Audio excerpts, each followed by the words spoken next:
25 కేజీల సరుపు మూట అయితే 5.5 దినార్ అయితే అయింది. అసలు మ్యాటర్ ఏంటో చెప్పేస్తా, ఫాలో కొట్టి వీడియో లాస్ట్ దాకా అయితే చూసేయండి. బట్టలు ఉతుక్కుందామని బట్టలన్నీ బయట పడేశాను. సరుపు తీసుకుందామని బకెట్ ఓపెన్ చేస్తే సరుపు అయితే లేదు. సర్లే సరుపు తెచ్చుకుందామని ఎదురుగా ఉన్న శారదమ్మనికైతే వెళ్ళిపోయాము. మేమైతే రూమ్ లో 6 మంది ఉంటాము, అందుకని చెప్పి అందరి దగ్గర దినార్ అయితే తీసుకున్నాము.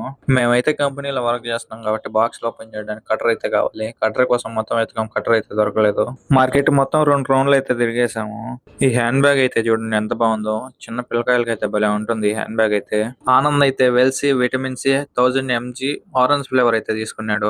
ఇక లేట్ ఎందుకని చెప్పి సర్వ్ వేసుకోవడానికి అర్బాన్ అయితే తీసేసుకున్నాము. సర్వ్ అయితే అర్బాన్ లో వేసుకొని క్యాషియర్ దగ్గరికి అయితే వెళ్ళిపోయాము. బిల్ అయితే 5.5 దినార్ అయితే అయింది. మన ఇండియా డబ్బులు వచ్చి 1600 అయితే అయింది. 25 కేజీల మూట సరుపు వచ్చి. ఈ సరుపు మూట రూమ్ దగ్గర చేర్చేదానికి చాలా స్టంట్లే చేసామన్నమాట. రోడ్డు అమ్మిడితో పోతే లాంగ్ అవుతుందని చెప్పి పార్కింగ్ లోంచి ఎత్తుకుంటూ దించుకుంటూ అయితే పోయాము. ఎట్లా కొట్ల రూమ్ దగ్గరికి అయితే సరుపు అయితే తెచ్చేసుకున్నాము. ఈ రోజు వీడియో ఇదే అనమాట. Like and subscribe.